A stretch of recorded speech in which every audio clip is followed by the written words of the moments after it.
I'm happy with who I am. I'm starting to learn to love myself enough to be happy with the fact that I'm who I am. You know, I have my flaws, I have my strengths, I have my weaknesses, but I love who I am. And there's nothing wrong with me. There's nothing wrong with me in the grand scheme of things. There are things that I want to change, but that doesn't mean that there's something wrong with me. And that's what I want you to realize.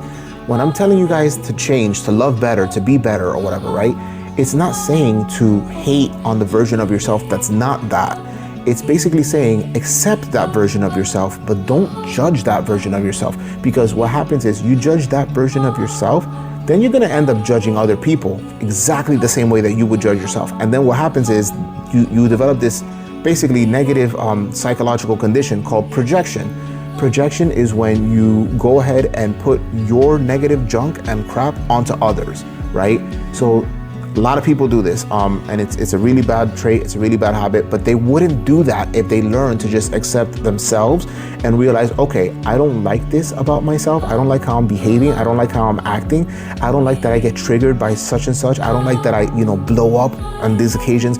I don't like that I scream sometimes, If you can do that from a place of love and giving yourself patience and being nurturing to yourself, eventually what happens is that you learn that, like, okay, this is who I am, but it's not who I am in the grand scheme of things. We are who we choose to be.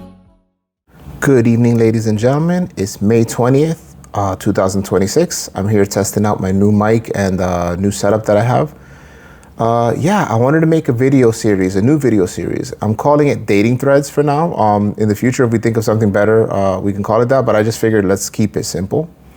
And pretty much what I wanted to do is I wanted to go over some of the threads that I find on the platform threads. So I wanted to go over some of the threads that I screenshotted. Some of them I actually got consent and permission from the people that we're going to be talking about, but some of them I did not. However, I did make sure that I blurred out names and profile pictures so that I can keep their privacy and their anonymity. So one promise that I'm making here for this series is, I can say things sometimes that might come across as like, brash or like a little bit hard to hear. And that's going to happen. That's just, you can't avoid that, because when it comes to what I'm teaching here, a lover's compendium, when I'm talking about how to love, how to find love and how to keep loving, you can't really do that unless you work on yourself to be that version of yourself that can find love and keep loving.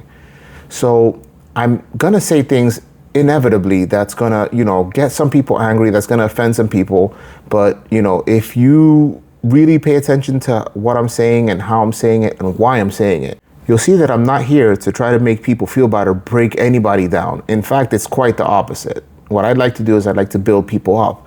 I want to show people that there's a better way, and that sometimes these things that I'm going to say might seem a little bit obvious. It might even seem a little bit basic, and basic is alright. Sometimes we need to go back to the basics. Sometimes we need to go back to, the ground zero and figure out what it is that we're doing and how we can help people, right?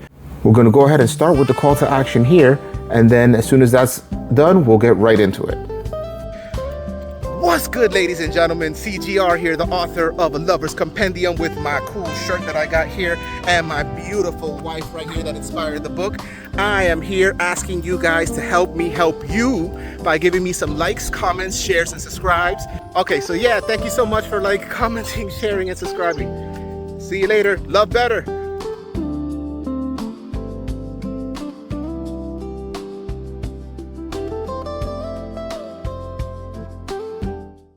All right, so the first screenshot, which I will be posting on the video itself so that you guys can see it, is from someone who said, "Why are men such effing liars? I swear, whenever I think I've met an honest one, boom, nope, just another lying sack of excrement." And yes, I'm aware all of them aren't, just seemingly most. Okay, rant over. So this is, it's a female, I can tell you that, and I've interacted with her before, and she normally doesn't post stuff like that, so she's obviously frustrated. And I want you guys to understand that you're not alone in this dating world. The dating world seems to be like, everybody kind of agrees that it sucks, and nobody likes dating right now because it's so ridiculous. And that's part of why, that's part of the reason why I made this book. And this is part of the reason why I keep on telling you people, give this book a shot. Like this is the real deal, guys. This is something that's really going to help. And a lot of the advice that I will be giving here today is going to be things that you will find in my book, just a little bit more eloquently, because when I make these videos, I try to go, off the cuff. I haven't really done a script yet. I know that I can because I'm a writer, but I guess because I love writing and I'm not the biggest fan of being like a YouTube personality or whatever, I kind of just want to feel comfortable making these videos. So full disclosure, I'm planning these ahead slightly. I'm thinking about them beforehand, but I'm not working with a script. So apologies if I ramble at times. I'm going to try to keep it concise. And this time I have the screenshot to go with it. So I'm going to go ahead and read her thing one more time. So it says, why are men such effing liars? I swear, whenever I think I've met an honest one, boom, nope, just another lying sack of poop. And yes, I'm aware it's not all of them, just seemingly most, okay, rant over. So then I responded to her saying, which group of men kept lying to you? And my question is, if it wasn't just one man, what pattern do you think you are in that keeps making liars show up? Have you met any men that were completely honest? If so, how did that feel? I asked because I know for a fact if it's a trap to judge, I said if it's a trap. I think I meant to say, I know for a fact it's a trap to judge everyone based on a select few, all men, all women, etc. Because then you start forming bad habits, and that becomes much harder to break when you do find a man and who is honest and loves you. So, just a little FYI, where that was coming from a personal experience of mine. I was cheated on when I was around 16, 17 years old. Again, if you've seen my past videos, I explained it more in detail, but to give you the long story short, we were not actually boyfriend and girlfriend. We were not actually dating, but we were doing things together. And I thought by the fact that we were doing things together, even though I never asked her to be my girlfriend, I thought I was cheated on. But what matters for this context is not so much whether I was or I wasn't. That doesn't matter. Me as an adult who's becoming more emotionally, mature and becoming responsible for my actions and my past, I can now say that she probably didn't technically actually cheat on me, but I did experience the feelings of feeling betrayed and feeling cheated on, right? So what happened was, it's just like she was saying, all effing men are liars and all this kind of stuff. I was doing the same thing. I was going around saying all women are liars, all women are cheaters, none of them are worth a damn, and I said it with a lot more profanity than I use these days. These days, I'm about 40 something years old. Don't remember my exact age, but it's low 40s. I'm somewhere in the 40s. And, when I had that experience, I was like 16, 17 years old. And back then I cussed like a pirate or a sailor or both. And, that's one of the reasons I don't do it so much as much now, not just because I have 4 kids and I don't want them to hear me talking like that, but it's just because I personally felt like, that was not the way that I wanted to go. But to get back on the right train of thought. So because I had that experience, my advice here was basically, don't let one person ruin your experience for somebody in the future, because there were very nice girls who I met after that one girl when I was 16 and 17 years old. And they were beautiful. They were just as good looking. They were just as beautiful, just as funny. I've always liked girls that have a good sense of humor. My wife has a good sense of humor. And, they were just as fun to be around with. And I could have easily had a good relationship with them and had a positive experience. But I chose to go the direction that so many of us seem to go, which is, unfortunately, it's a mistake if we keep doing it, but it's actually a learning opportunity if we break that habit, right? And the habit is that we associate, and this is the reason why we have issues like, racism or like, any kind of ism that you can think about. We like to associate one bad person or one bad experience with the whole entirety of them, right? So the truth is, not all men are liars. There are lying men. There are lying women. There are lying, there's whatever they want to identify. There's liars. There are people who lie. That is true. But, this was probably coming more from frustration than it was from, like a legitimate, like observation. But my advice to this one person is I get how you're feeling. I understand that you feel that way, and you have every right to feel that way, because this is one thing that I used to do as well that I need to stop doing, or rather, I've been learning to stop doing, and I recommend that all of you stop doing this, is you don't judge yourself or like suppress your emotions, how you feel, right? You might feel something and you have strong emotions about it, and you might be wrong, you might be right, you could be entirely justified. But what's important is that you love yourself enough to be honest with your assessment of your feelings. So like, for example, have those feelings, blow up, vent, right? We all do it. I do it all the time. Everybody does it. You know, most people do it. Like a lot of people who are very cautious and like want to keep a character or maintain a persona online that's like, you know, cool and collected, they might not do it, but internally they're probably venting, or maybe to their close friends. But the point is, we're all human beings, right? So you need to feel what you're going through, and you need to acknowledge and respect the fact that you feel that, but don't let it become a roadblock for the future, because, you know, that could lead to a trauma. And again, in my case, my wife had to deal with this for many years. It's not that I didn't trust her, but I was always freaking out and panicking about like, oh, is she gonna cheat on me because all women are cheaters, right? Even though I had dropped that before I met her, I thought I got over that completely. It wasn't fully out of my system, I guess. So I still had the behaviors and the anger and the frustration and you know, like getting on her case about like, hey, like, you know, don't be being friends with guys and all that kind of stuff. So trauma's a really difficult thing to navigate. And honestly, I was blessed to have an awesome wife who was able to go through that process of healing with me. She was very instrumental in that process for me. Like, she gave me the space and the respect that I needed to work through these things. You know, I'm not saying that that's something that you should look for. In this modern age, I feel like a lot of people don't have the patience for that, especially with how much dating sucks. However, I will recommend to both female and male and anything and everything in between, you know, be honest with the person that you're thinking about spending your life with. Make it your policy to be honest with them, because yes, you know, somebody, you know, people are lying. This girl was lied to. I was lied to. We've all had that experience, and it doesn't feel good. You know, it doesn't feel good. And if we're being honest, the only reason we lie to people about anything is because we're afraid of some sort of consequence. We're afraid that some consequence is going to happen and something's going to mess it up or whatever. So, all right, that was number one. That was the first one. We're going to move on to the second one now. All right. The second one is also an anonymous person. And I believe this was, this could have been, yeah, this was a male. This was a male. And I know by my response. Okay. So this one says, to all men who survived rock bottom, what's one piece of advice you would give a man who feels like giving up right now? I said, realize the truth. Even in rock bottom, you're still here. You're here because you belong here. You're here because even though life can be extremely difficult for us at times, you have the ability to overcome it, even if it feels like you can't control it most times. The choice is what you can control. What choice are you going to make? When at the bottom you have not much left to lose.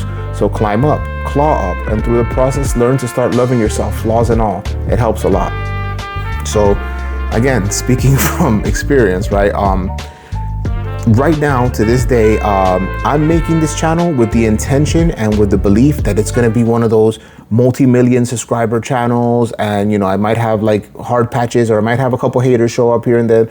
That's inevitable. You know, people might hate you for all the wrong reasons. And, you know, some people might love you for all the wrong reasons too. But I'm just going to be grateful that I'm having this platform, and I'm doing this because I really, sincerely, I honestly really, really want to help people. I've always helped people. I've always been a helpful person. I feel good about myself when I help somebody, and when I see that my advice or what I'm helping them with gets them through it, right? So that advice that I gave, I think that's good advice, really. You know, if I'm looking at it again, you know, basically what I'm saying to this person is the same thing that I'm saying to you guys. And this applies to everybody. This isn't just a male or a female thing. You know, when you hit rock bottom, which I've been there frequently, and the reason that I'm there, honestly, my life is not as bad as I've made it out to be in the past. The reason I made my life out to be so bad is because I was basing 100% of my self-worth and my value on how much money I had. And I've been keeping records of how much money I make. So I make anywhere from $200 to $300 and change a month, basically doing surveys and like playing games to get like, little rewards in here and there. And that's because for the longest time, I wasn't able to get a job. And more importantly, I didn't have the ability to get a job because we had 4 kids that were little. They're all getting a little older now, but to get a nanny for those 4 kids, it was something around the range of like 26, 27 an hour to take care of all 4 kids. So imagine if I'm making anything less than $27 an hour, I'm losing money, right? So I couldn't just get like a McDonald's job. I couldn't just get a part-time gig. I couldn't get like, whatever, like especially when the kids were small and I had to be supervising them and making sure that they were safe. So, again, my value, my self-worth was based off the money that I had. And because I wasn't making the kind of money that could let my wife quit her job and let her stay home with the kids, because that's something she's been wanting to do.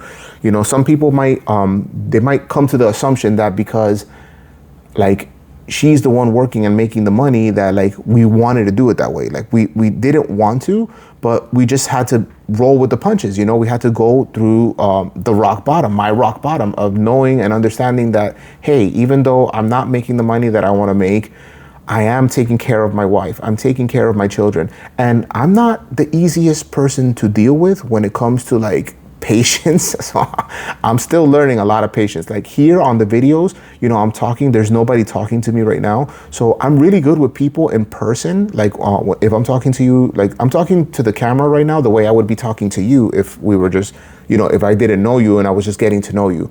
So I'm a little bit, I'm very respectful and I am patient when it comes to people that are not so close to me. And it's because I care about them, but not the same way that I care about my wife and my kids, right? Like they're my family. And in a way, even though this is not true, and this is something I'm also working on, in a way, I view them as representations of myself. So when they fall short of the representation that I want them to have, it gets me very frustrated and annoyed. And I'm quick to anger. I'm quick to get frustrated. I'm quick to be like, shut up, and again, this is not something that I'm saying is a good thing, but, one of the themes that you'll notice if you watch my channel and if you read my book and if you learn from me, if you learn anything from me, you'll notice that I'm never going to act like this like saint that's like floating around and I've mastered meditation and deep introspection so much that I'm just always happy and I'm always perfect, because that's bullcrap. That's not real. I followed Dr. Joe Dispenza for a long time. He was like my main guy. Lately, I've been listening to a lot more like spiritual people. I really like Bashar because I like the formula, but Dr. Joe is one of those guys that his community, they treat him a little bit like a god, and we're all gods. We are, but not in the way that we should be worshiping one over another, right? Like nobody, like this is something I wrote to somebody recently on Threads.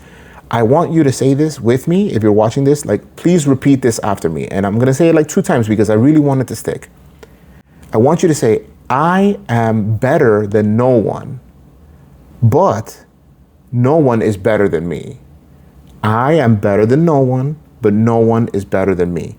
The reason that we want to say this is because we want to come to the realization that we are all unique, but we're all one, right? So intrinsically, no one has more value than you. Nobody's better than you. This is one of the reasons why I keep on saying, stop saying things like this person is out of my league. When you say something is out of my league, it's so stupid, because it puts you in a mindset, and it puts you in an emotional state that is to say that this person who you might very well be like super compatible with, and that could be the love of your life that you're going to spend the rest of your life with, but because you see them either like being very wealthy or very like attractive and looking like, like a model or an actor or something like that, like you see them and you think, oh my God, like there's no way that we can be compatible, right?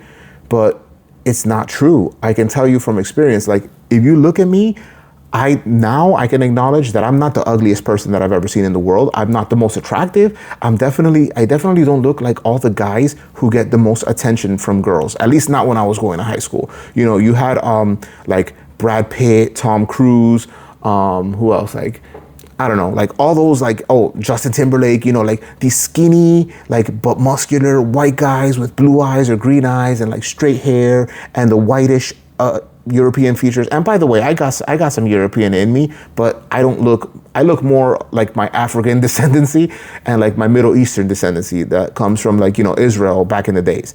But my point is, I'm a huge mix genetically, but I didn't look like the guys that all the girls were giving props to and saying like, oh my God, he's so cute. Yeah. So, I didn't do that. I didn't look like that. So, but I always had girls that were quote unquote out of my league that would like me and that wanted to be with me and would, flirt with me and all that kind of stuff. And it was because I just felt really comfortable in my own shoes. And in my mind, I wasn't never looking for a girlfriend when I was young. When I was a kid, like I wasn't looking for it. I didn't want it because I had seen that a lot of guys that were in my age, they had girlfriends and it was always some sort of drama. They were always fighting. So I had thought early on that relationships were just like, they suck, So anyway, I went on a tangent. Sorry about that. Let's go to the next screenshot. Okay, for this next one, I don't remember if it was a male or a female that I was interacting with. I blurred out their name and their screenshot. Their profile picture, so I don't remember. But this person said, is healing important in relationships? Yes. Yes, it is. And let me read to you what I responded to. What I responded was, healing is important in all phases of life because despite how some people like to make it seem, no one comes into this life and leaves it unscathed. No one is special enough to be excluded from difficult situations. Even if that difficulty is hard for you and easy for others, it's also important to distinguish that healing is not a one-stop shop. It's not like a magic pill that cures you instantly. Emotional and mental healing is a lot like healing from physical ailments. It's a process.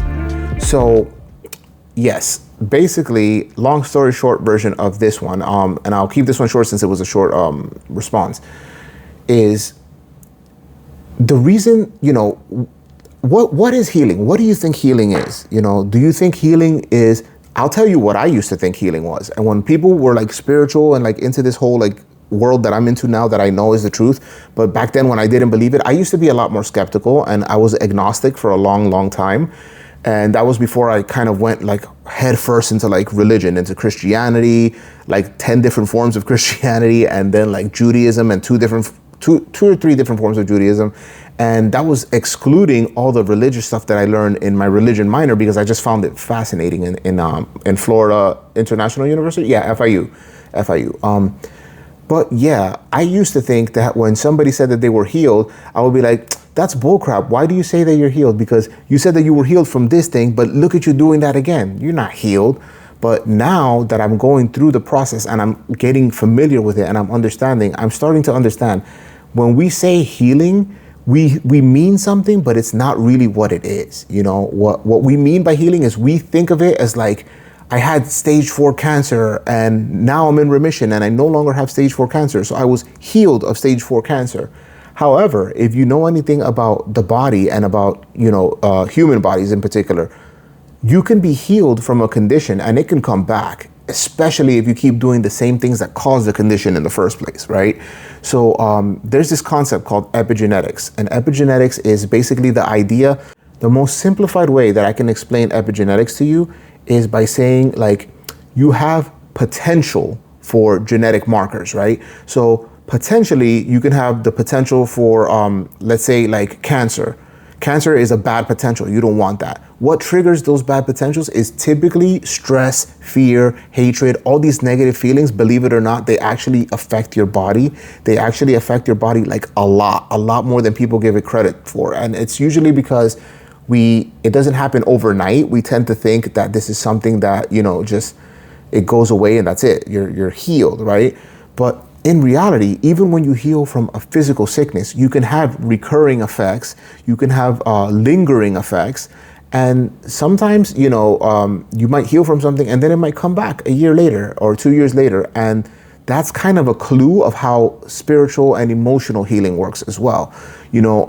I've healed from a lot of things that were really bad. Like I used to be a lot more jealous, a lot more insecure, a lot more, I get angry and I still get angry and frustrated, but like the anger and frustration that I deal with now compared to what I dealt with just 5 years ago, no, let's say 4 years ago, is night and day. I used to put holes in the wall all the time because I was always like, going crazy. So I healed from some demons for sure.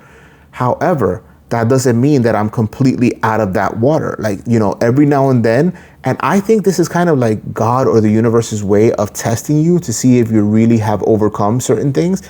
You know, you'll be tested again. And the hard part for me was learning that this is part of the process. Part of the healing process is being tested. And sometimes you'll get tested and you'll fail. And the important thing to realize is that when you're failing, it's actually not failing. It's like, I don't know if you guys play video games, but do you know roguelikes? Do you know the concept of roguelikes? There's these games called Hades, Hades 1 and Hades 2.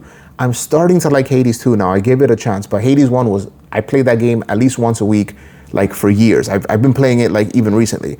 And I love that game. And in that game, one of the lessons that it teaches you, which is a life lesson, is, you know, you'll go in there and you'll fight and you think you have all your best equipment and your best strategies and you're just ready to kill it and you're like confident, right? And you go in there and then you lose because you made a mistake and you weren't in the right frame of mind, and, you know, you lose and you die. But when you die, you lose all your momentum of that particular run. But when you come back stronger because you have abilities that transferred, you know, that didn't go away, that you learned when you were in the previous fight, and B, you know, you actually retain like some of the wisdom and the knowledge of how to play against certain things. So like you might have lost to a boss and be like, oh, okay, so next time I'm gonna try doing this, this, and that, and then you try it and it works, right? So in a way, healing is like that. Healing is like that. Like, you will die a lot of times.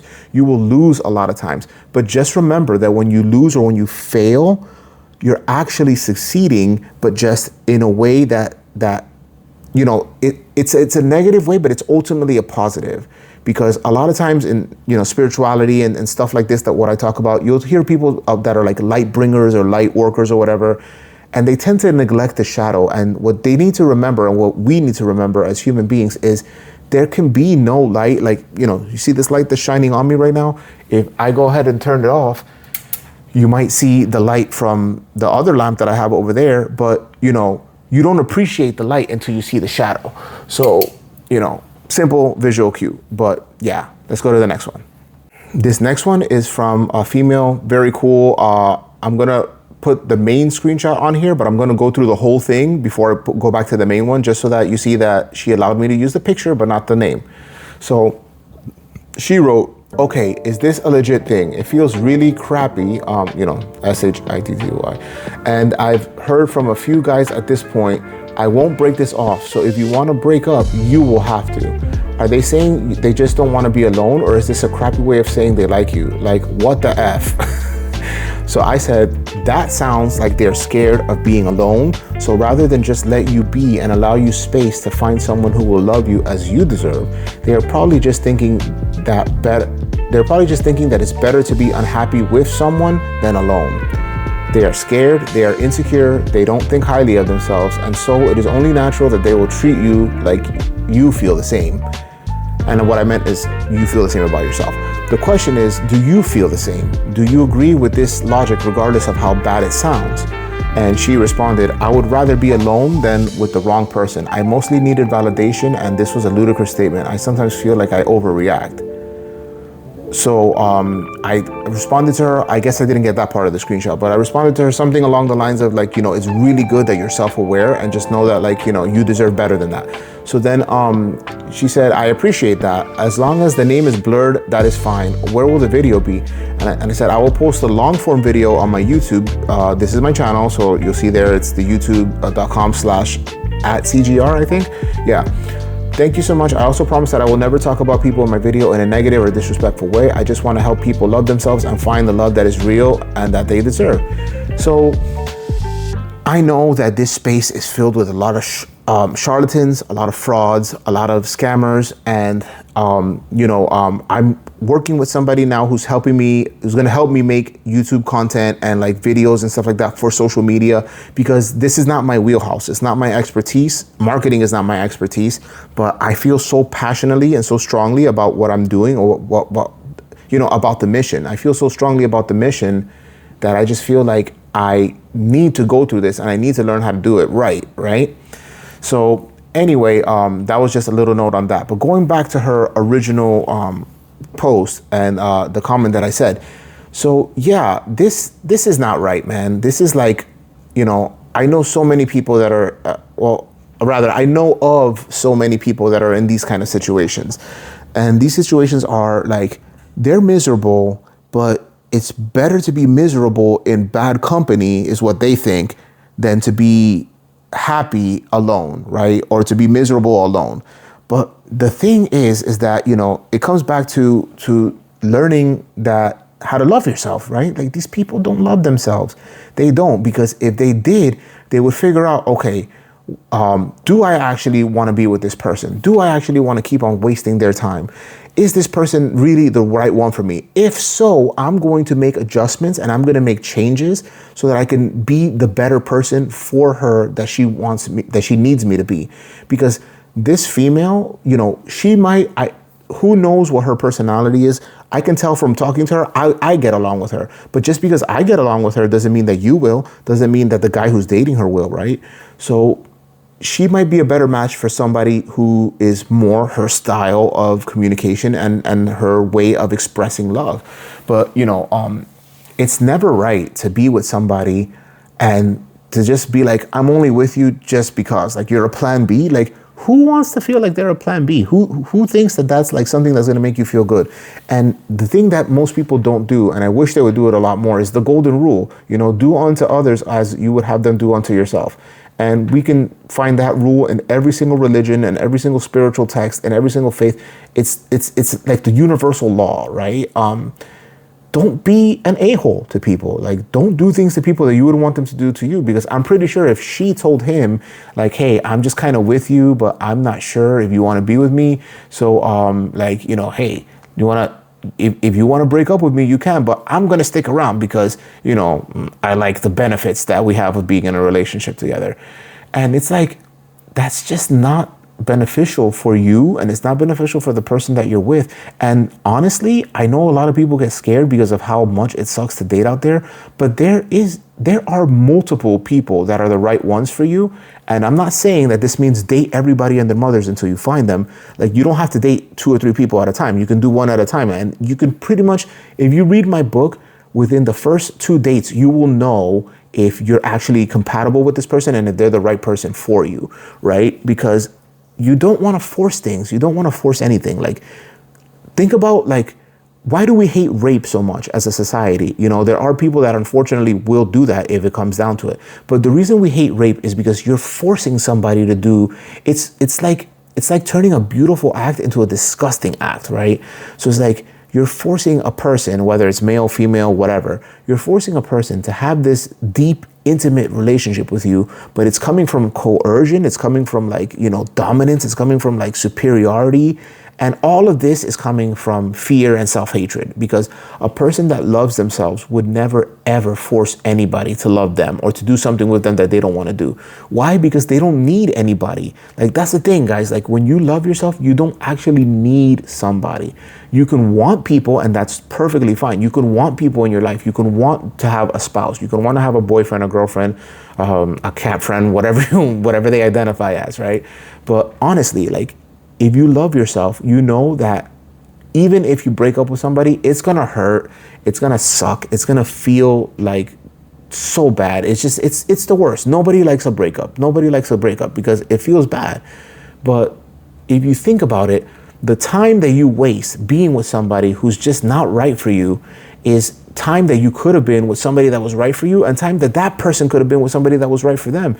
So, if you could just see it that way, if you could just see it as like, you know what, I'm not just doing a good thing for myself, I'm doing a good thing for this other person, because clearly we get along enough to have started this relationship, but we might have made a mistake in judgment, and that's one of the things that, like, I always check in with my wife. Like, are you happy with me? Like, are there things that I can be doing? And I don't ask her like that directly, but I always check in, like, how you doing, baby? Like, is like, what's going on? I'm genuinely interested in her, and she's genuinely interested in me, and we're still choosing to be together, because that's what a good relationship is. A good relationship is choosing somebody even though you don't need them. And we have those strong, independent women that they don't need no man. Girlfriend, you better ask somebody. But we have those people. But like, if you're a person that loves yourself, you are basically a strong, independent, whatever that doesn't need anybody. But not needing somebody is not the same as not being able to want or enjoy somebody, right? Like, we're social creatures, and we're basically created from love at the highest level. You know, before we born into this world, we're born from love. We come into this world from love. You know, everything that happens in this world, even the worst things that happen, they're temporary. You know, they die when our bodies die.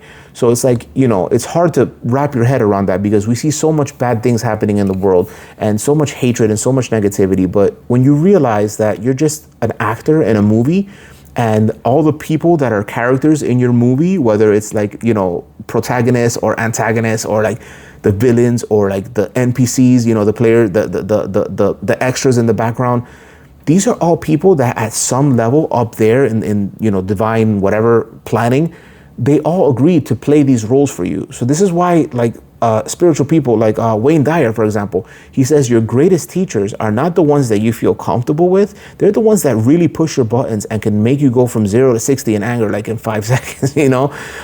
They're the people that get you the most angry and that trigger you the most. And this is why I tell you guys, this is why I say, like, you know, I'm sorry if it makes you feel bad that what I'm saying is going to trigger you, but I'm not sorry if it's going to lead you to the life that's going to be best for you, because ultimately, I'm happy. At the end of the day, I can stop this YouTube channel right now. I could stop recording. I could stop making videos. I could stop trying. Like, why am I even trying to help people? Like, there's no benefit for me. It's not like any of these people are, you know, going to my channel and subscribing, and they're not like liking my posts. If you look at my posts on Threads, it's mostly crickets. You know, a few people that I like and that like me will occasionally like my posts when they remember. But it's not like I have a fan yet that's like, oh my God, CGR, I can't wait to see what he wants to say. And, you know, part of that is because I haven't been doing it long enough, and maybe that'll happen, maybe it won't. But what's important is that I don't need that to happen. I'm already happy with my wife. Could things be better? Yeah, I could be a multi-billionaire, and with that money, I can do all the kind of things that I want to do. You know, I can help people at many different levels because I have great ideas, and I have some of them that are already implemented, but they're just not making any money yet. So I'm happy with who I am. I'm starting to learn to love myself enough to be happy with the fact that I'm who I am. You know, I have my flaws, I have my strengths, I have my weaknesses, but I love who I am, and there's nothing wrong with me. There's nothing wrong with me in the grand scheme of things. There are things that I want to change, but that doesn't mean that there's something wrong with me. And that's what I want you to realize. When I'm telling you guys to change, to love better, to be better or whatever, right? It's not saying to hate on the version of yourself that's not that. It's basically saying accept that version of yourself, but don't judge that version of yourself. Because what happens is you judge that version of yourself, then you're going to end up judging other people exactly the same way that you would judge yourself. And then what happens is you develop this basically negative psychological condition called projection. Projection is when you go ahead and put your negative junk and crap onto others, right? So a lot of people do this, and it's a really bad trait, it's a really bad habit, but they wouldn't do that if they learn to just accept themselves and realize, okay, I don't like this about myself. I don't like how I'm behaving. I don't like how I'm acting. I don't like that I get triggered by such and such. I don't like that I, you know, blow up on these occasions. I don't like that I scream sometimes, you know. If you can do that from a place of love and giving yourself patience and being nurturing to yourself, eventually what happens is that you learn that, like, okay, this is who I am, but it's not who I am in the grand scheme of things. We are who we choose to be. At any given point, you can choose, and I've seen this a lot of times. There's people that decided I'm no longer going to be broke. And you know what? For a while, I decided I wanted to be fat because I wanted girls to stop flirting with me. And then I decided at one point, you know what, this fat stuff, it sucks because not only does it hurt when I walk around, it was hurting my legs and my knees at a certain point. I couldn't get in a lot of things. I couldn't squeeze into like certain roller coaster rides. I couldn't, you know, fit comfortably in a plane or like in a public transportation. And I just started realizing, what is the point of that? Like, it was an irrational fear because I was afraid that, you know, all these girls flirting with me was going to mean I was the man who I was raised to be, which was like, you know, when I was young, I was told all women, all they want is sex, and all they want is to be, you know, given pleasures in that kind of way by a man. So I thought for the longest time, until like I was like maybe like 18 or 19, when I started realizing that that's not the way that the world works, I thought that when a female friend of mine was sad, that meant I needed to do something for her, you know, romantically or sexually, even if I wasn't attracted to her, because I thought that that was me being a good friend. You know, like, oh, you're feeling bad, here, let me give you a little rub here and there. You know what I mean? And yeah, I wasn't cool. It wasn't something that, you know, I didn't think there was anything wrong with it, because that's how I was raised. But okay, all that being said, I really hope that one stuck with you. But let's move on to the next one. Let's go through this. Okay, the next one is from K. Ray Bray, and I think how I'm going to do it for this one is I'm going to put the consent first. So I said, P.S. I would love to use a screenshot of this post as a teaching opportunity for others on my channel, but I want to ask, and I typically blur out the name in the profile pic, but would you like me to keep either your profile pic or username, or both on the video? You prefer, or do you prefer anonymity? And he said, okay, go for it. So I assumed that he was okay with both. So this is K. Ray Bray. And it's a male, and I'm very grateful to have had this interaction with him, because I feel like a lot of times men don't share these kind of things, because we have all these stigmas and we have all these like social expectations that we put on ourselves and that we've been taught, unfortunately, of like, don't open up and don't share and all that kind of stuff, right? So this person said, K. Ray said, I'm beginning to think the most important question to ask early is, can we be bored together? If she bores easily, you can't win. She will never be happy. It doesn't matter if you're rich, good looking, plan awesome dates, kind, etc. If she's incapable of being satisfied, nothing you do matters. So I responded, I think you're on the right track, but there's a deeper thing you are touching on. Are you compatible? Because I get bored as hell with some of the stuff that my wife likes, and she gets bored with the stuff I like. Is that a deal breaker? No, because we share the same values, we have the same goals in life, and more importantly, we are united as one, not fighting each other or competing with each other. That makes a huge difference, because excitement and hobbies is irrelevant to loving you or loving each other, is what I meant. So to elaborate a little bit about that, to go a little bit deeper into that. So my wife has apparently always liked sports, and I've only ever liked playing sports, but I hated watching sports on TV. Why? Because my dad, when I lived with my dad, so my mother and my father were never together. I lived in two separate houses at all times. I sometimes lived with like my grandmother, with my uncle, my aunt. I moved around a lot as a kid. I never had roots. So when I was with my dad, one of the things that I hated is that he would always put like a boxing, no, I liked boxing, so I liked watching boxing with him, but I hated watching like basketball or American football. And I will admit that at that time, because he forced me to watch it, and that was the only thing that was on TV, and I say forced, but I could have just gone to my room, but I wanted to watch something on the TV. So I did watch with him, and I got good at basketball, and not because I was watching the NBA, but because I lived in New York City, and everybody was good at basketball around where I lived. And American football, I started liking it and stuff like that, because I noticed like the strategy behind it. But I never ever was the type that was like, go team, like I have a favorite team and yay, go. When I was in New York, I went for the Knicks, I went for the Jets. The Giants I didn't really care for too much for football, but yeah, I went for all the New York teams. The Yankees, Mets were my team, because I was a Queens guy, so the Mets were my team. Back when it was O'Shea Stadium, or Shea Stadium, but it was always O'Shea, so I used to call it O'Shea Stadium. And basically I never cared for sports, but she really liked sports, and she had the opposite experience with her parents, where her and her mom would watch like baseball games and sports or whatever, and she would always get very excited. And she did play team sports when she was a kid. So because I had told her early on that I was like not into sports, and I kind of made fun of like people that were like into sports, and I was kind of hating on them, I guess she repressed that aspect of herself. So now that I've been doing all this healing and working on myself, she told me like, I really like sports. So I was like, you know what, baby, if you like sports, I like video games. I love video games, and I want to play them, and I don't mind playing them when she's watching, but she typically doesn't like watching video games anymore. And I know that in the past, like she has hung out with me on the couch while I play a game or something like that. And I just thought to myself, you know what, if that's the case, if she can do things for me that she doesn't like, I can do that for her too. So, I'll sometimes sit down and watch sports with her, or even if I'm doing my own thing on my phone, like she was doing when I was playing games. The fact is, I'm being more supportive of something that she likes, but we don't have the same hobbies. My wife, she likes to do arts and crafts.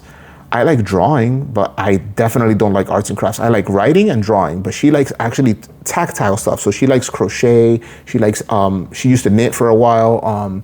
She even had a small, like, somewhat successful business making like certain items for like the community that we were part of at the time.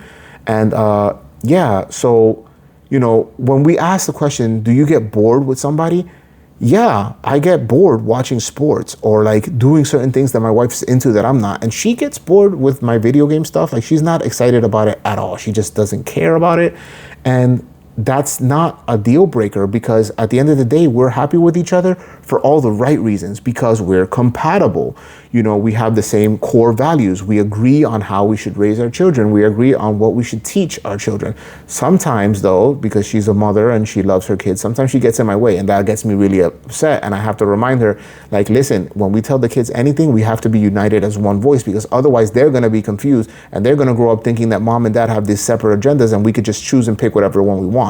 Like, I tell my kids, when you get older, when you leave our house, when you grow up and you become your own adult, which, you know, right now they're kids, so they're like, oh, that's not going to happen, Dad. We want to live with you forever. And I'm like, yeah, I used to say that when I was a kid too. And that's okay. I let them have that. You know, I let them believe that because I believed it as a kid. But eventually there's going to come a time where they're going to want to live and make their own family. They're going to want to go out and explore the world, you know.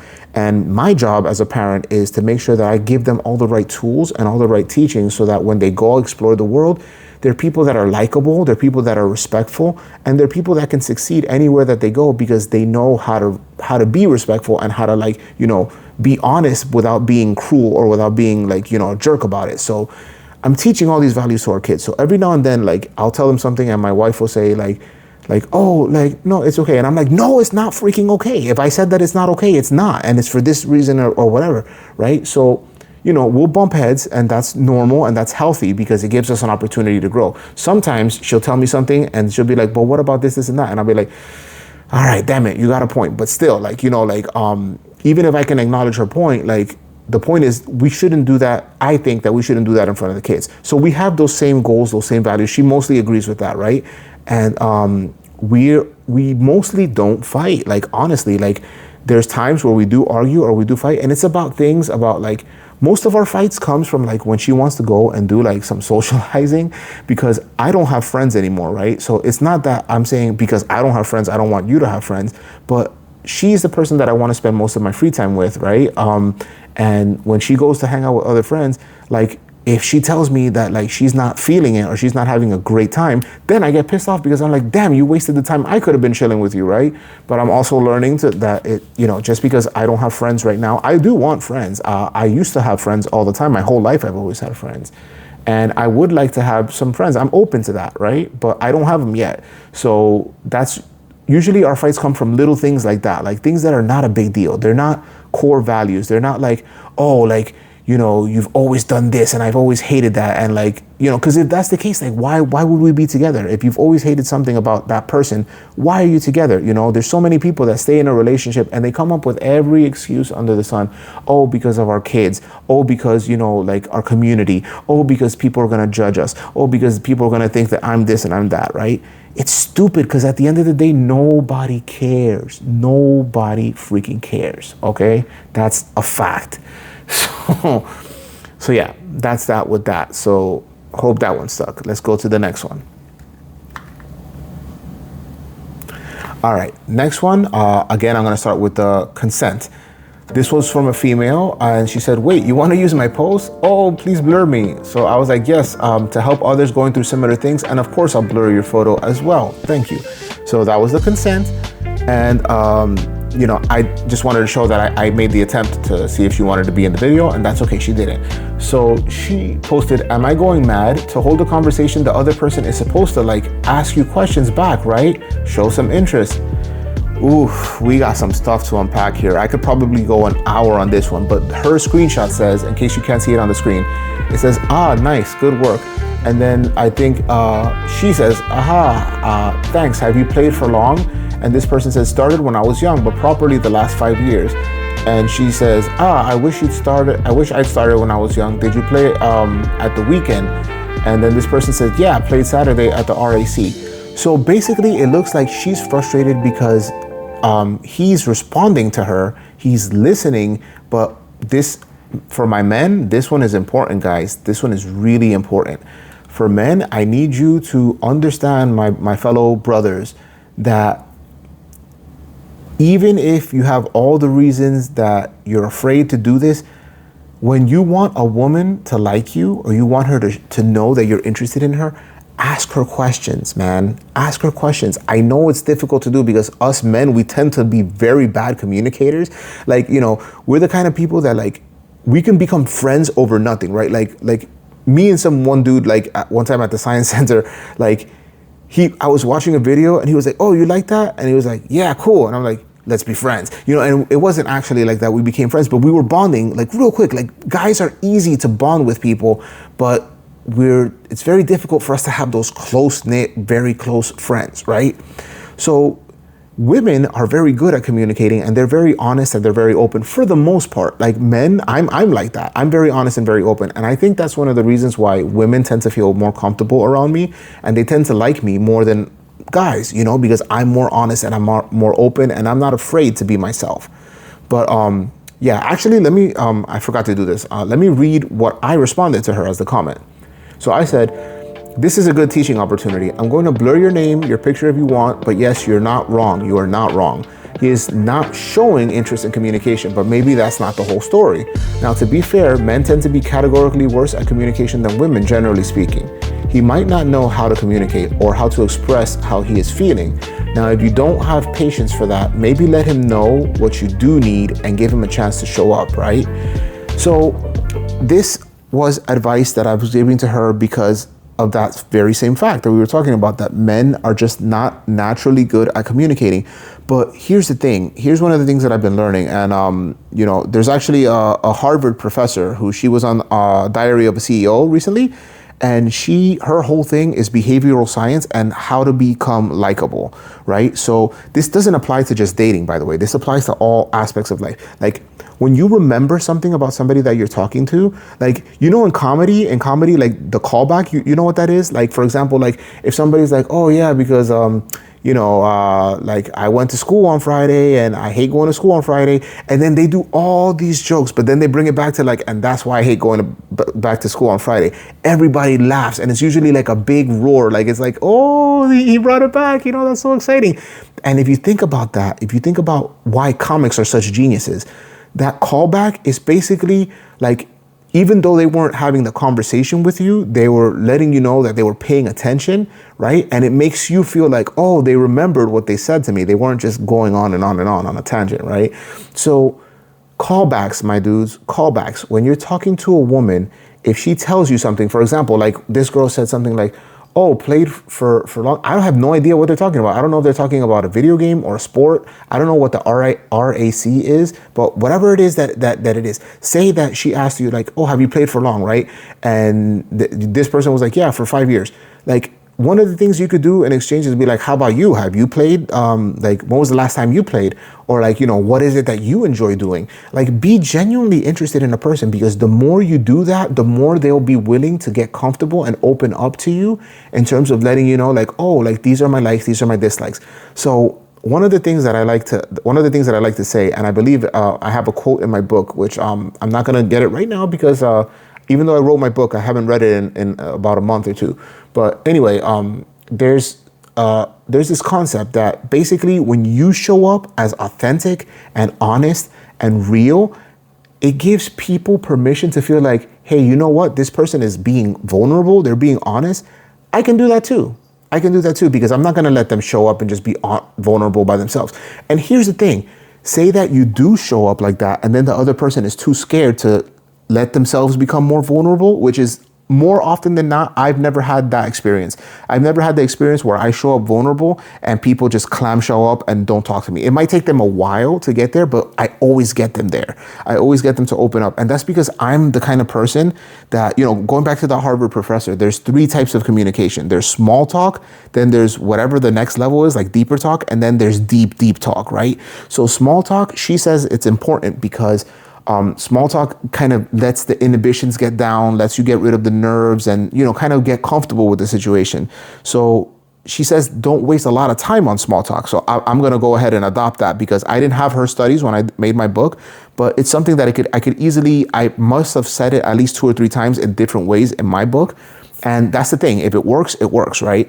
So, small talk like this conversation that they were having, like, this is a perfect opportunity to ask questions. When you ask questions to somebody, it shows them that you're interested in them. And then remember what they tell you. If she would have said, I play at the RAC too, or whatever, and then like a few conversations down the road, you could be like, remember when you told me that you had this slip or you fell or whatever at the RAC? Like, yeah, like that was kind of funny. I was thinking about that. By doing that, you're letting her know that she's on your mind. She's important to you. She's not just a girl that you're trying to get into her pants, because fellas, you got to understand this. Most women, I would say that 99% of women are beautiful and they're attractive, even if they don't think that they are, right? And as men, especially as a straight man, like, we want to do things with these women. We love all their assets, to put it lightly, and we want to have them, and we want to do all these things with them. We get excited with women, but they are, if you're going to want a woman to build a life with, you don't want a woman that's just going to be giving it up to every freaking guy that she meets, right? Because if she does that in the beginning with you, what's to say she's not going to do it with somebody else? And again, people have their past and people could work on those things. Me personally, because I had my past and I had the trauma, I couldn't be with a woman that was quick to open her legs to people, right? And I'm also glad that, when I met my wife, we spoke about like past relationships and stuff. And I was glad to know that she wasn't like that before me. So that was a good sign. I didn't want a woman that was going around spreading her legs all over the place. And not to judge any of you women. If any of you women do that and you feel comfortable doing that, it's fine. I'm not judging you. It's just, I wouldn't want to be with somebody like that, right? And just because I don't want to be with somebody like that doesn't mean that there's a guy that wouldn't appreciate that. Maybe there's a guy who's never been with like a girl and wants a girl that has all that kind of experience to teach him, you never know. But my point is, if there's one teachable opportunity for this particular thing, is like, please, male or female, whatever you are, and even if you're, LGBTQ plus infinity sign, whatever you are, show interest in the person that you like. If you like them and you have any idea, especially if you're reading my book. If you're reading my book, you already know what you're looking for. I gave you the nitty gritty, and I wrote my book so that it applies to you, so that it's not me telling you, you need to look for X, Y, and Z. I'm never going to say that to you, because X, Y, and Z for you might not be X, Y, and Z for me, and it might not work for you. It might be the total opposite of what you need. So I focused on that when I wrote my book. I focused on making sure that it's what you need and what works for you, right? So if you're reading my book and you see this video, you'll understand what I'm saying when I'm coming from this, or when I'm coming with this angle, is basically like, be genuine, be sincere, be honest, and don't be afraid. I know it's scary, man. It's scary to open up and to be vulnerable, but the Harvard professor, she also said that if you want to have any close relationship, whether it's friendly, whether it's a best friend situation or a spouse, whatever, if you want to be like even close business associates with somebody, you have to be willing to get vulnerable and open up. Because if you don't get vulnerable, the other person's going to be like, well, I have no reason to be vulnerable, so let's keep this very casual. And when you keep things very casual, you keep things at arm's distance, you don't really get to know the person, and you don't really get close to the person. When you're intimate with somebody, when you're close to somebody, you share secrets. You share things that you might not share with other people. And that's what everybody is secretly looking for. They want to know that the person that they're with can share secrets with them, things that they wouldn't tell anybody else, things that they would feel like maybe somebody might judge them, but they feel like you're not going to judge them. Give them that gift and watch how they give it back to you. And if they don't give it back to you, then that's an opportunity to tell them, listen, I'm being vulnerable with you and I'm opening up to you. If you feel like you don't want to do that with me, maybe we're not right for each other, because I want to be with somebody who's gonna give me what I'm willing to give. So just saying, like, yes, there are people that are going to be terrified and they're going to be scared. Maybe if you really like that person, they need time. They need time to become vulnerable, because they've been used to defending themselves and protecting themselves from the world for so long. So that is a thing. All right, the next one, I think it was a male, not 100% sure, but this guy, this person said, If you ever felt stupid, remember there are people on this app who still think Threads is a dating app and looking for their soulmates here. And then they did the facepalm emoji. So I said to this person, haha, while I like your humor, don't sleep on any social media platform, because that was kind of funny how he said it. So I said, while I like your humor, don't sleep on any social media platform, especially Threads, where people tend to be a bit more of themselves than on platforms like Instagram, where they're basically selling an idea or a branded version of themselves. Honestly, it would be the furthest thing from stupid to think you can actually meet real people on here and be happy together. I've seen it happen. And I could show those screenshots later too of a really nice couple that I had the pleasure of seeing them talk on Threads, and it was great. It was what I'm trying to sell, right? It's the dream that I'm trying to sell. It's that they are themselves with each other. Like, they don't hide anything from each other. They don't try to be something that they're not, and that's why it works. And that's the same thing with my wife and I. She doesn't hide. There's things about my wife that you would never know unless you're as close to her as I am, right? Her coworkers will never know that, and she spends almost as much time with them as she does with me, because she works 12-hour shifts, and the fact that we have that intimacy, that she's able to feel comfortable to share those things with me, that's a good sign. It's a good sign. When people are opening up, when they're honest, you have a real opportunity to get to know them. But you got to remember something, guys. Online, don't use pornography or any of that kind of stuff as an indicator to what you think people are looking for, because I promise you that no girl wants to hear hey girl, you look hot, want to hook up, or I got 10 inches, girl, you want to see what's up? And even if you're lying, she doesn't care what you got down there. What she cares about is if you're going to have a real good, honest connection, if you're going to be respectful of her. And you got to remember something, people. You got to remember something.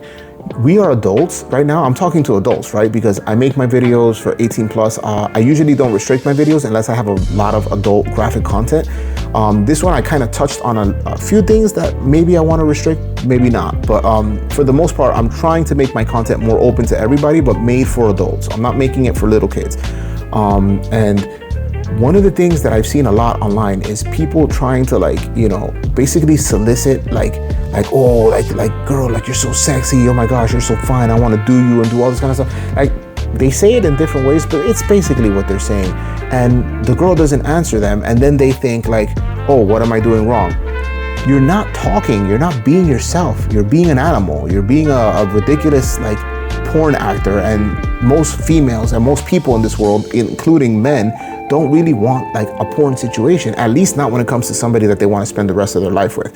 If you're young and you're single and you're just wanting to experience that for a while, there's a time and there's a place for that. But there's no time and place for that when it comes to building something real. If you want a real relationship, if you want to be happy with somebody and grow old and happy with them, and you want to live a longer life, because there's actually studies that show that people that are in a happy, committed relationship, in my book, there's a study that was over 50 years. It was a Harvard study, and it proved scientifically, without a doubt, with no room for error in interpretation. When people are in a happy relationship over a longer course of time, they tend to live longer, healthier lives. They tend to have less sicknesses or diseases, and they tend to be happier and healthier than people that are miserable together. People that are miserable together die early. They die really early. And and as much as it sucks for me to say that, that's what happened to my mom. She was miserable, but it wasn't because she was incompatible with her husband.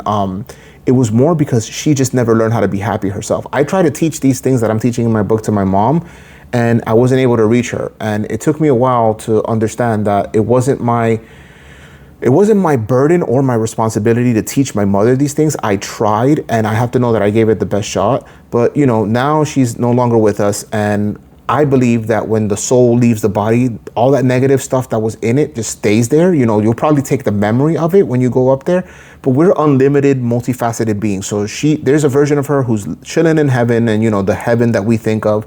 And then there's a version of her that's already been reincarnated into another person, possibly in Japan, maybe because she liked my wife. My wife was Japanese. Maybe there's a version of her who's a little girl or a little boy in Japan right now. And, we're infinite beings with infinite experiences, right? But we're just focused on the one that we see here now. And we forget these things when we're born, because that's part of the game. This is the game. The game is to come here to learn things and experience things for the first time. So this is why, even if we are all collectively God having a human experience, our human experiences are very unique and precious to God because it always feels new for us, right? So that's some deep mystical spirituality. And yeah, let's go to the next one.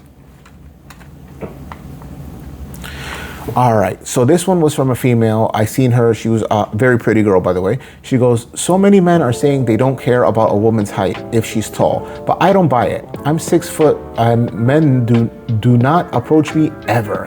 And no, I don't have a resting B face. I think that's what that means, RBF. I'm very smiley. I have spent decades being told by crushes that I was too tall or having them make tall jokes. So I'm a little triggered when y'all say y'all don't care about height, because since when? If I was to join a dating app, 70% of men would cancel me out by height alone. So anecdotal evidence is usually the best thing that I start with. But I told her your experience is real, and I'm not trying to deny that what she's going through is happening.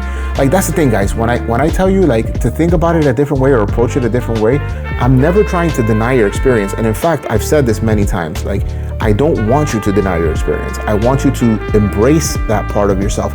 Feel what you feel. Go through what you need to go through. If you need to mourn a little bit for something, or you need to like cry a little bit, or you need to feel sad, or you need to break down and have a bad moment where you just kind of like need to let those emotions out, that's actually part of the healing process. And if you remember back to the earlier the video, here's the callback like in comedy.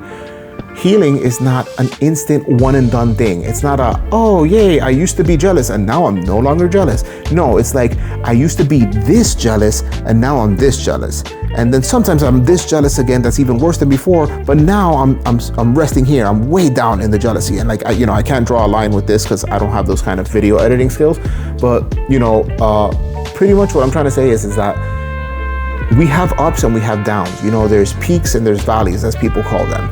And, healing is like that, right? So when you heal, you're going through these peaks and these valleys or whatever, but, you basically, you just want to, holy crap, what was I talking about? Yeah, so quick tangent, sorry about that. But what I said to her was, your experience is real. And personally, I had taller female friends who never had a problem with guys going for them. But I have to ask the question that's most important for you to ponder. How do you feel about being tall? Now, I understand trauma. Trust me, I do. But are you happy with how you look? How do you feel about yourself in general? If I ask you right now, what the 3 best qualities about you, your answer is, so as far as I know, she never responded to me. I'd never seen the response, but who knows if she's willing to do this. But the reason that I asked that question is, what's the 3 best qualities about yourself, is because I want people to understand that, I am still considered fat at 250 pounds, 250, let's say 255, because I fluctuate between 250 and 255. And I slowly am going down. I'm trying to get to like low 200s because one of the reasons that I didn't want to lose weight also was because the first time I went down from 350 to 210-ish pounds.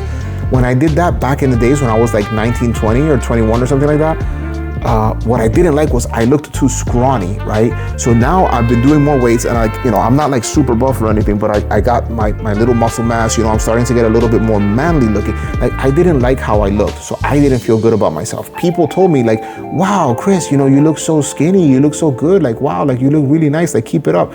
And it was nice to get compliments, but I didn't like how I looked about myself, right? I didn't like how I looked.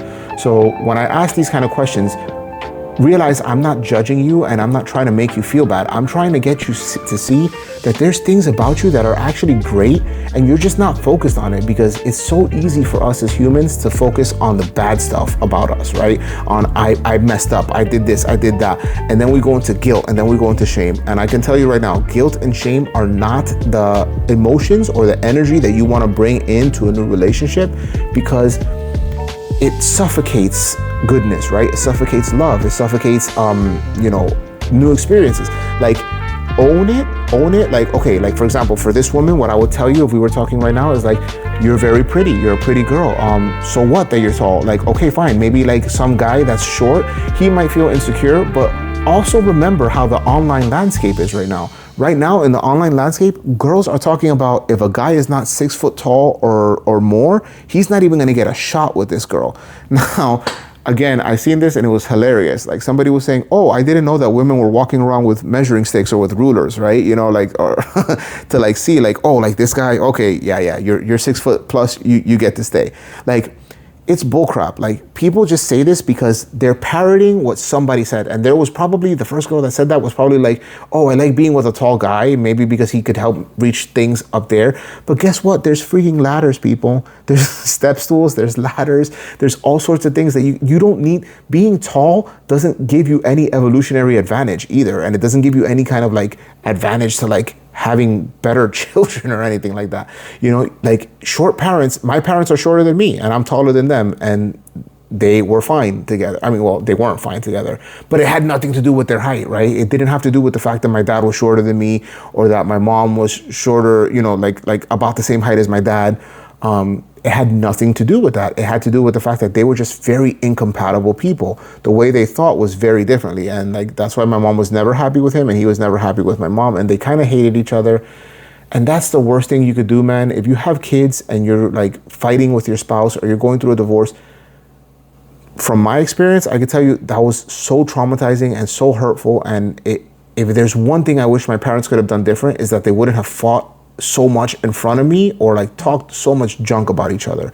If you're going through a breakup or you feel like you need to break up with somebody because you're always fighting with them, try not to do that stuff in front of your kids. You know, like, I know that sometimes it's going to slip and sometimes it's going to happen, but like, don't make your kids go through that. Like, don't badmouth the children's mother or father, because guess what? The children still love them. You might not love them, you might hate them, but your children still do. And if you love your children, you shouldn't say something like that to your kids. You shouldn't make them feel like they have to choose between, you know, mom or dad. All right, next one, because this video is getting a little on the long side. All right, this one was really cool. This is from a gentleman who goes by the name of Shaggy Von Doom.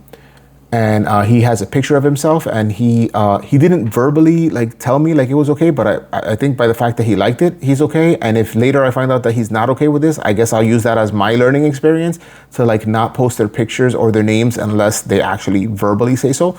But hopefully, Shaggy, if you see this, I hope this is okay, because you gave me a like for the comment, so I thought it was okay. But this next person, he goes by Shaggy Von Doom, and I basically said to him, I feel like your post would be a great fit as a teaching on my channel. If you would allow me, could I use your picture and your name on there? If you don't feel good with that, I can blur both. But I think your story can be a great example of why why I teach self-love as a core tenet. So his post was, at what point do you just accept that it's over? Your time has passed and that you are just meant to exist. I've been single for 2 years, divorced for almost a decade with 2 kids. I'm on the big 3 dating apps, and I've been very intentional and picky when it comes to finding my partner, but I'm not getting likes anymore. I'm not getting likes anymore. I'm not getting likes anymore. Everyone in my life is fading away and have lost interest, and at the end of the day, I'm just dad. When do you accept that it's all you will ever be? So I said, hey brother, you don't know me, I don't know you, but as a fellow human, I feel your pain. And I just want to tell you that I honor your feelings right now. More than that, I respect you for being vulnerable to share them. With that said, I want to give you a truth that I hope you take to heart. The fact that you feel this way and the fact that you are open and brave enough to share this means something huge. You get to decide who you are, and if a single dad who finds the love of his life, and then next comment, is who you want to be, then it is who you are. If you want to stick to the old story, that's fine. Everyone heals differently and at their own pace. But what I'm saying is that there is a better way. But before that can show up for you, can you do me a huge favor? Look in the mirror, right into your own eyes, and say this: I am worthy of love. I deserve love. I am love.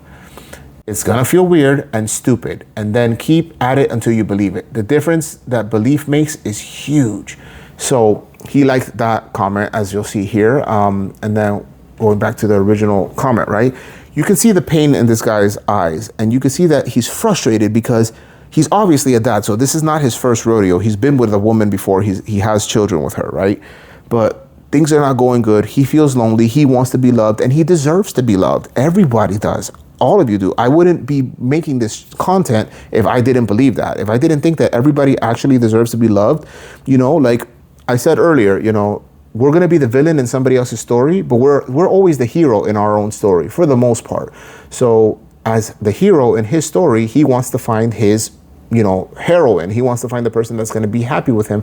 I'm pretty sure he wants to find somebody who's also going to be a good stepmom, because if he's identifying as a dad, that probably tells me that he really loves his kids and his kids are important to him, right? So he's going to want to find a woman who's not just good for him, but that's also going to be compatible and good with his kids. So Shaggy, if you're dating out there, bro, first of all, just personal advice from me to you,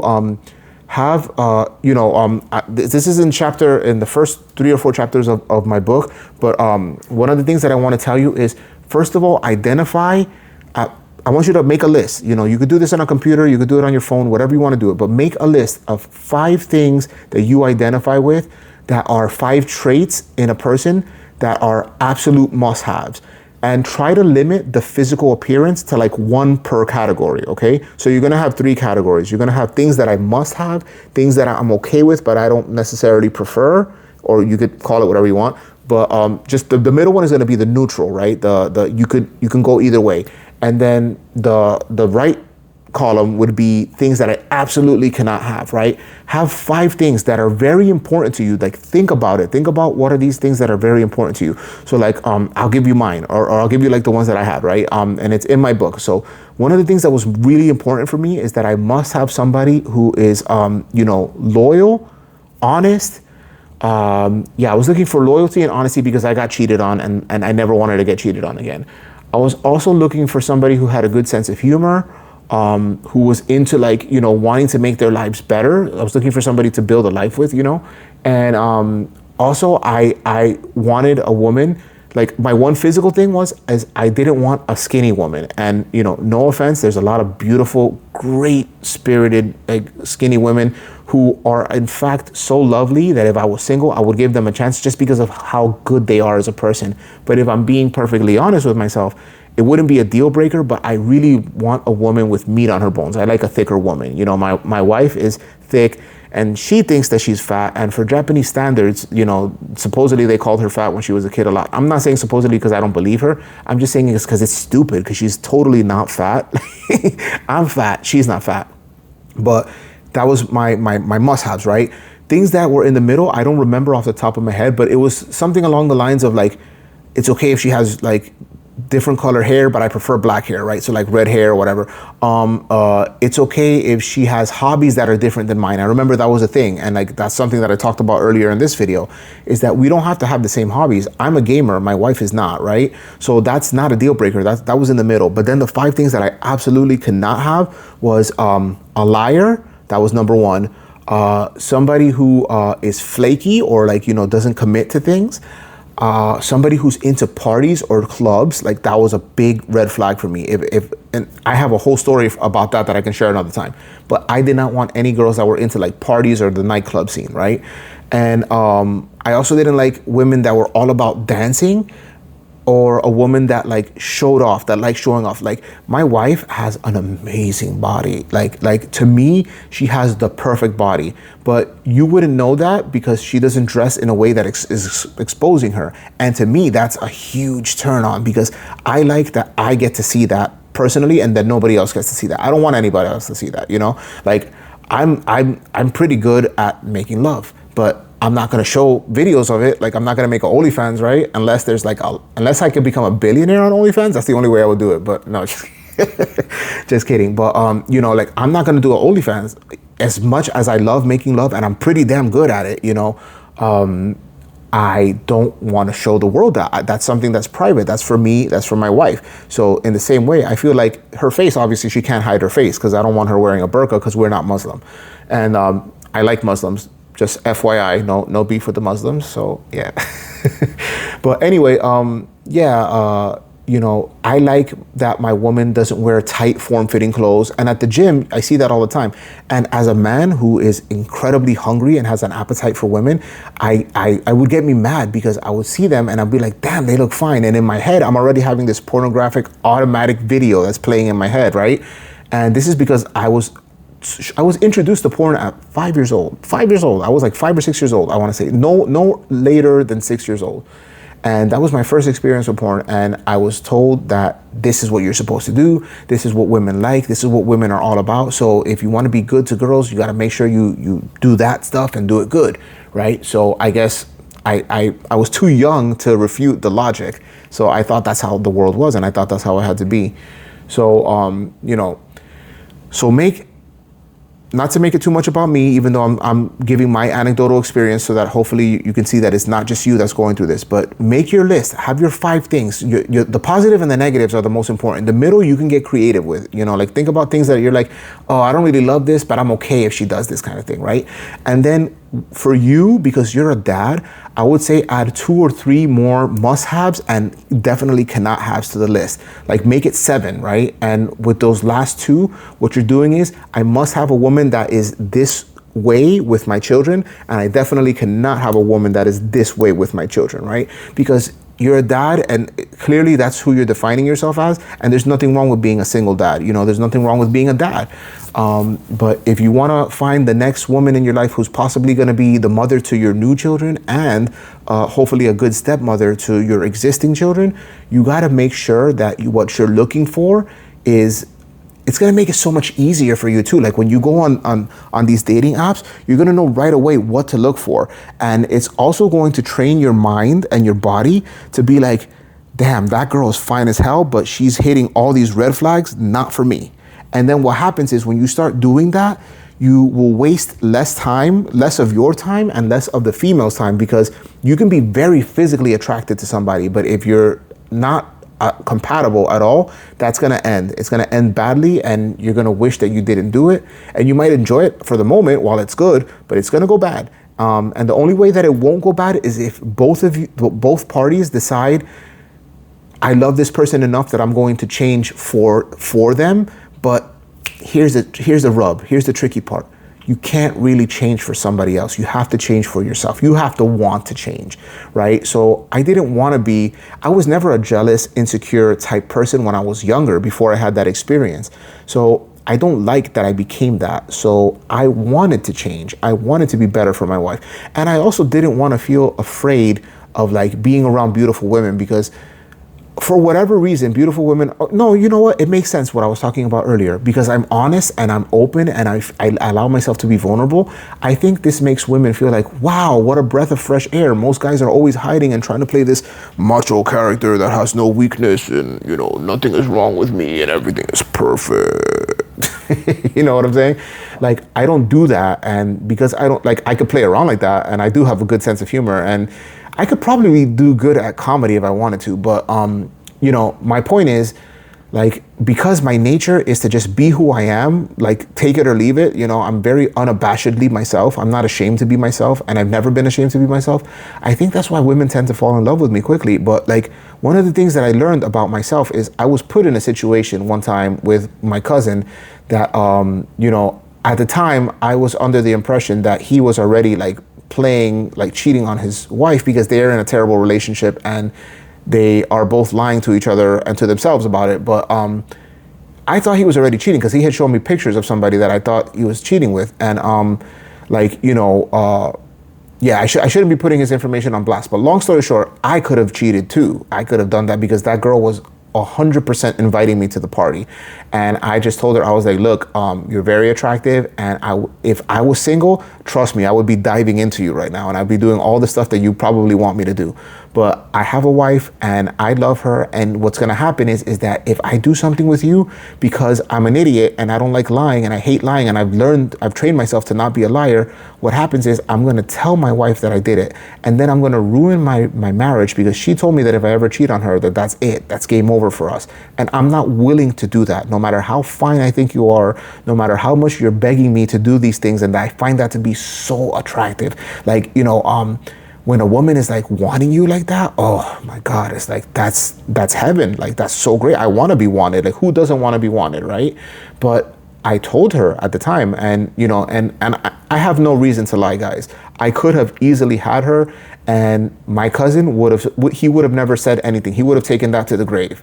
And I'm pretty sure I could have gotten away with it if I was okay and comfortable with being a liar. But more than that, I just felt like I hated how I felt when I got cheated on, and I didn't want to cheat on my wife. I was like, you know what? Even if, and you know, in that stage of my life, there was every reason for me to do that, because at that time, my wife gets very tired and she's very sleepy. And when she's very sleepy, she doesn't get in the mood to make love.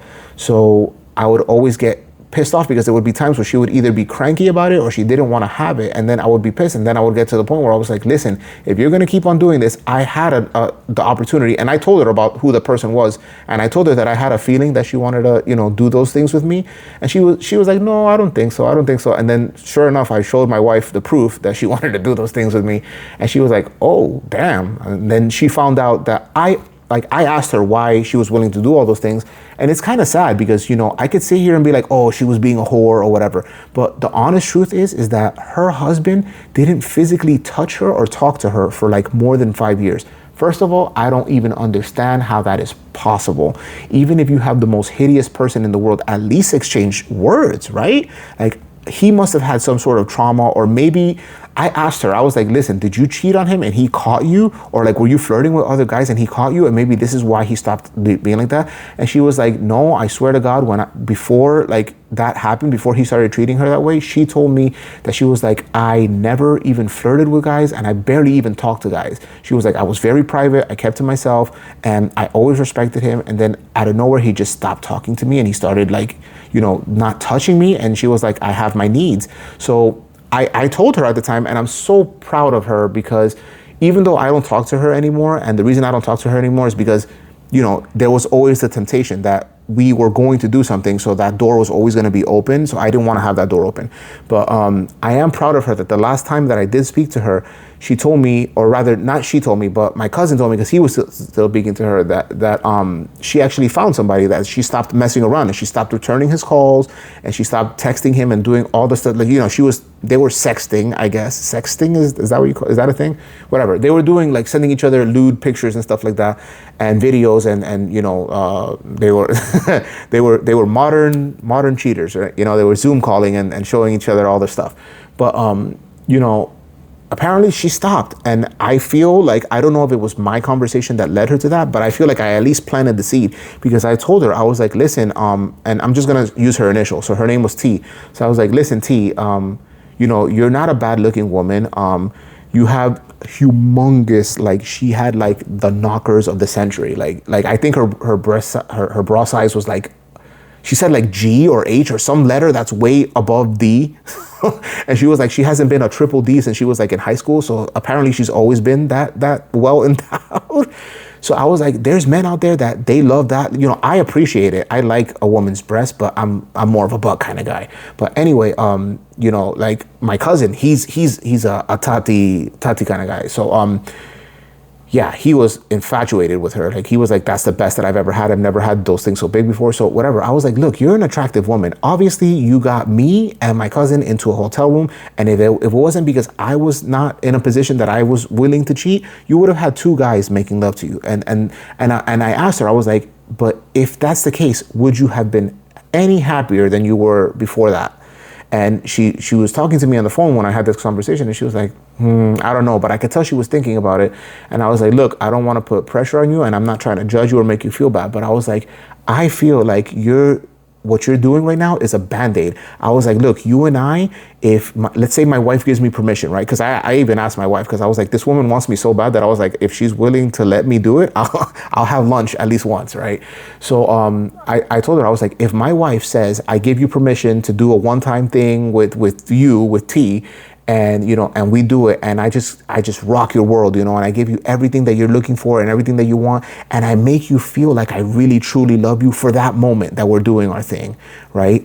I was like, how are you going to feel when we go back to our regular lives? When I tell you I can't talk to you anymore, when I tell you like we can't be together because I love my wife and I have a relationship with her.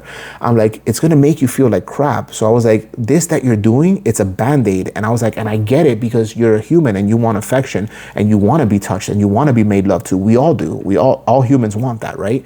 So, you know, I told her, I was like, but you got to think about it. Like, you have a son, and he's not that old, but eventually he's going to start picking onto this. He's going to start catching on it if you keep on doing it. And I was like, and you know, you got to think about your future. Like, you know, do this with somebody who's gonna make you happy, who wants to show up for you, who wants to be there for you. And I was like, trust me, like, I don't know if you guys mess with astrology at all, but she's a Capricorn and my wife is a Capricorn, and I'm a Leo or a Cancer, depending on, how you view the calendar. But I was like, you might find a dude that's just like me, the way I treat my wife, that can treat you like that. And I'm like, wouldn't you want to be treated like that? Wouldn't you want to know that if a guy is out there and a woman is hitting on him and offering him the golden ticket of like free, unburdened, non-dramatic sex, that he's gonna turn her down because he loves her so much? Like, don't you want that instead? And she was like, well, yeah, I do, but like, can I have it? And this was before I wrote the book, by the way. And I told her, I was like, I really do believe that you can, but I was like, but you're not gonna get it messing around with every Tom, Dick, and Harry, no pun intended. So I think this was the last one, but let me just double check. Yeah, that was the last one. So guys, I don't know how long this video is because I have this new mic that you can see right here, and it's connected to my phone, so it's not letting me use my watch to look at the camera. So in previous videos, if you ever seen me looking like this at my watch, it's because I was able to see it. Like if you see here, the camera app, it just, yep, I gotta edit that part out. I was trying to check my watch, and apparently when I have this new mic connected to my phone, I can't use my watch to check the video to see how I look anymore. So I kind of have to do a lot more pausing and like checking and stuff. But yeah, long story short, it looks like the video was about an hour and a half, and I probably will edit out maybe like 10 minutes at the most with just little screw ups that I did here and there. But yeah, we already did the call to action earlier in the video, like I said. So I just want to remind you guys, listen, if I've served you today, if I've helped you in any way at all, even if it's just planting the seeds, if you feel like something that I told you here today is going to motivate you and inspire you to find the love of your life, really guys, it helps a lot if you can like, subscribe, comment. Please be kind, please be nice. Like, understand that, like, if you're gonna be a person that just hates on me for no reason, or just like doesn't like me, and you say something hateful to me, occasionally when I'm in a good mood, I might try to turn that into a positive and try to like, tell you like, thanks for even commenting, even if you feel that way. I'm sorry you feel that way. But honestly guys, like the same way I tell you, like, you do to others what you would do to them, right? Like, if you wouldn't feel good if somebody just goes on your page or on your video or something and starts saying like, you suck, you're a piece of crap, like, oh, just die and kill yourself, and all this kind of messed up stuff, like, I'm not gonna feel good about it. Now, thankfully, I have developed a thicker skin. I'm not immune to it. There might be times that I see something, like the teachers always say, the old like spiritual teachers, like your best teachers in life are gonna be the people that trigger you and push your buttons. But I would much rather do this with like, love and support. So if you even got this far, you're already showing me love and support in some way, shape, or form. And again, if I triggered you or if I upset you in any way, just know that my intention is not to be malicious or bad to you. It's coming from a place of healing. Here's a perfect example. When you get an injection, it usually hurts, right? Like the medicine sometimes hurts too. Like when you get injected and then they push the medicine in, sometimes the medicine hurts, right? So think of it that way. If I say something that triggers you or that upsets you, think of it as, this is the medicine. It hurts, it's unpleasant, it doesn't feel good. In worst case scenarios, a surgery is gonna hurt a lot more than like injecting a medicine, right? But that's a deeper need. That's a trauma. I mean, they call it the trauma unit, right? In the hospital. So just think of it that way, guys. Like, I don't want to keep on saying that, like, I apologize if I offend you, because I will. I am going to offend you. I know it. I know for a fact that at some point or another, I may say something that you're not going to like and you're not going to love it. And I just want you to know that I'm not doing it with the intention of trying to be a contrarian or trying to, rile you up or piss you off. And I'm not trying to offend you. I don't know you. But if there's one thing you have to know about me, is that I'm learning how to love myself, because my true nature is I love everybody. I really do. And I might not show it all the time. I might not express it in the best ways, because, I'm still human and I'm still learning how to communicate better. But I really do love people, and I want you to be happy. I want you to be really, really sincerely happy. And I cannot wait. I'm gonna speak life into this, guys. I cannot wait until I see people posting pictures with my book and talking about, whatever they read in this chapter, and telling us about how how this is my spouse, look, I met them, you know, this is my boyfriend, my girlfriend, my husband, my wife, and you know, thank you so much. Like, oh, that's gonna make me feel so good.